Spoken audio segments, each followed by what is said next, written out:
You spend your whole life chasing their approval. Then one day, you realize the only way to survive is to let it all burn. That's what Zuko does. No fire, no fight, just truth. What if the person you once worshipped is the one you finally have to walk away from? This isn't just Zuko's moment. It's one many of us have lived silently. The invasion of the Fire Nation begins with so much promise.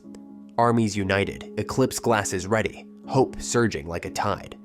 While Team Avatar crashes through tunnels and Toph bends metal doors open with her fists, Zuko walks alone. He moves like a man on the edge of something irreversible. No guards, no war paint, just a boy with a sword and a broken past, ready to do what he's never done before, speak without fear.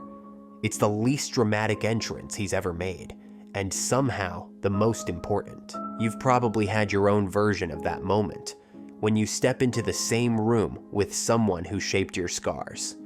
You don't want revenge, you just want to be heard, but part of you still hopes, maybe this time they'll understand. This is the reunion he's waited years for, the confrontation that's shaped his every scar and sorrow. But when Zuko finally enters the room, the tension isn't explosive, it's quiet. Ozai sits calmly, sipping tea, surrounded by silence and power. And in that stillness, Zuko delivers his greatest act of rebellion, the truth. Zuko doesn't yell, he doesn't fight, he unravels, and in doing so, he shows us what real growth looks like. Because this isn't about vengeance, it's about honesty. As adults, we eventually come to a crossroads. Do we keep trying to earn love from those who couldn't give it to us? Or do we tell the truth, finally, for our own sake? Zuko's speech to Ozai is layered with pain and clarity. I thought it was my honor I wanted, he says. But really, I was just trying to please you. That line cuts deeper than any sword, because it's not just Zuko's story, it's ours. How many of us spend our childhoods trying to earn someone's approval? A parent, a mentor, a partner. How many of us confused obedience with worthiness? Zuko was taught that love came through loyalty, that honor came through suffering. And when he speaks these words aloud, he breaks that lie forever. Maybe you're still living inside that lie. Maybe you've been waiting for someone to tell you you're good enough, that your feelings were real, that what happened to you mattered. Zuko teaches us that we don't need to wait anymore. This isn't a redemption arc, it's a liberation arc. Zuko isn't just walking away from his father. He's walking away from a lifetime of inherited violence. He says the quiet parts out loud. The Agni Kai at 13. The exile, the lies of imperialism. He names the wound.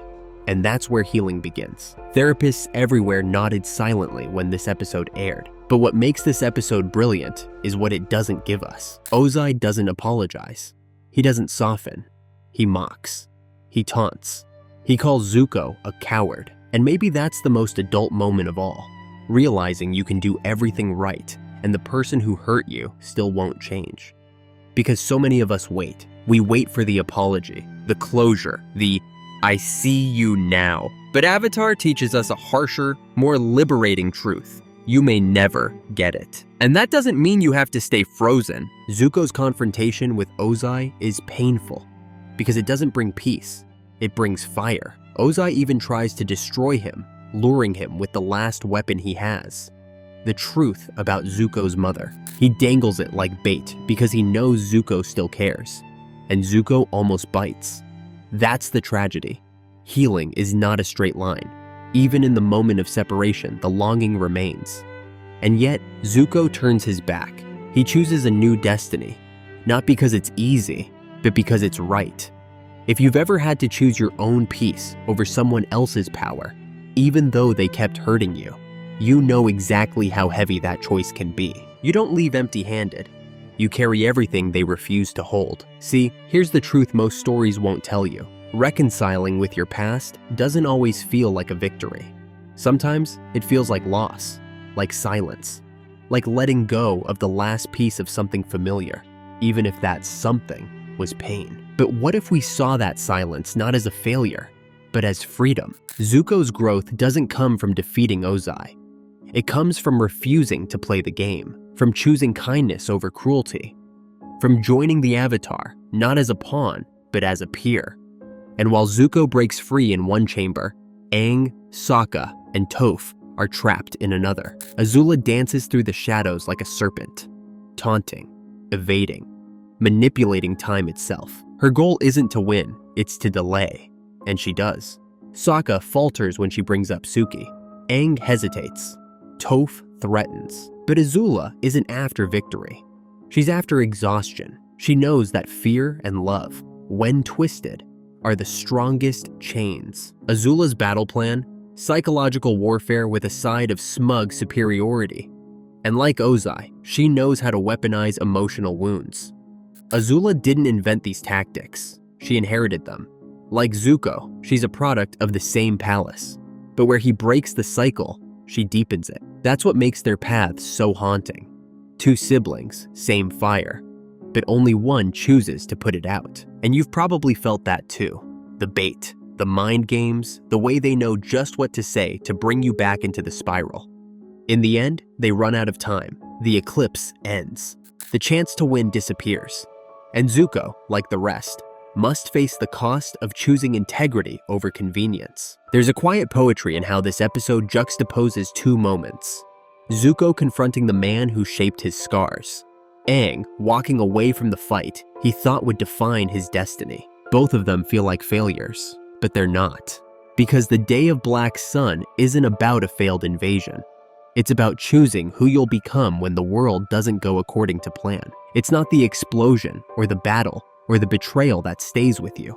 It's that final image. Aang on Appa, eyes full of tears, whispering to the soldiers below, "I'm gonna make this up to you." It's Zuko finding Iroh's cell empty, finally ready to make amends, only to realize his uncle's already broken himself out. The reunion he hoped for, missed by a few hours. Of course. And maybe that's the moment you need to.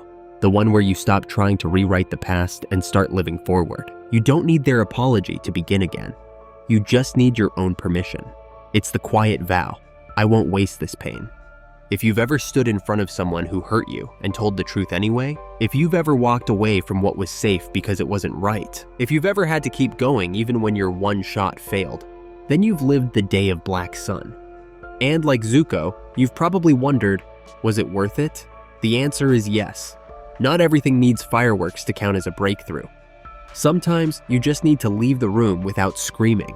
Sometimes it's a door closing, a flame extinguished, a sword lowered. Zuko left that room without his father's blessing, without a victory, without closure. But he left with something far more powerful: clarity. And that's what this episode teaches us. That sometimes growing up means walking away empty-handed, but walking away free. And maybe the most important truth of all is this: when you choose to break away, you don't just heal yourself, you protect the future. Zuko's decision doesn't only free him, it changes the story for everyone who follows. That's how generational patterns end, not with revenge, but with someone brave enough to say, "This ends with me." If that's you, I hope you know how powerful that is. And maybe, before freedom, there's grief.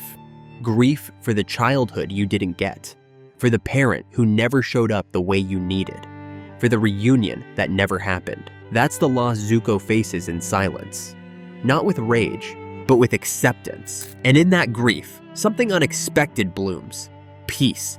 Not because the past is fixed, but because it no longer defines him. If this episode stirred something in you, if you've ever broken away from the person you once needed most, know that you're not alone. Healing is messy, growth is slow, but like Zuko, you can choose your destiny. Subscribe, like, and come back next time.